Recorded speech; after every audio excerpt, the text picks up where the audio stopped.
พี่น้องมานี่เลิกงานแล้วก็เลิกเยี่ยมมาแล้วก็ก้อยปนในพี่น้องเอาปนในเดี๋ยวปนในมาก้อยหัวหน้าโจคนไปโค้งแห่ได้ปนในใหญ่ตัวนึงมาก้อยกินเสร็จแล้วพี่น้องโดดแล้วไม่ได้กินบ้านเฮาซอยคักๆกันมะนาวเสร็จแล้วบะทีนี้ส่วนหัวส่วนหนังมันก็ต้มเสร็จแล้วพี่น้องเสร็จแล้วคนนะเดี๋ยวงานนี้จังเลยบุกจังนะพี่น้องเอ้ยมารอลุ้นกันเด้อพี่น้องแซ่บๆนำกันเด้มาเด้อผู้ใดอยากเอานำมาเด้อ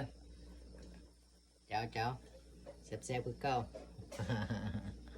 เราติดตามมาแซ่บพี่น้องมากี่ข้าวนำกันก้อยปลาในโอ้แซ่บบ่เฮ้ยเด้อหน้าตัวใหญ่มาเด้อหน้าตัวใหญ่หัวหน้าเล่ามาได้หัวหน้าเล่าเอ้ยแซ่บบ่เฮ้ยโอ้ปลาในบ่ได้กินโดนเลยใช่เจ้าของก่อนแซ่บเจ้าของแต่งมาเจ้าของแต่งสุดยอดมา เจ้าของเพชร ไปน้อง ก้อยปลาในเด้อ น้อง เดี๋ยวว่าเจ้าของบ่ได้ถ่ายลงคลิกเอง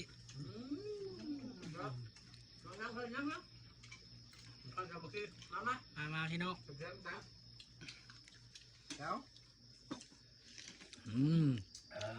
ไปกระหล่อมาทุกคนเลยเจ้าเมื่อไงหล่อนี่นะโอ้ตัดผมแม่เว้ย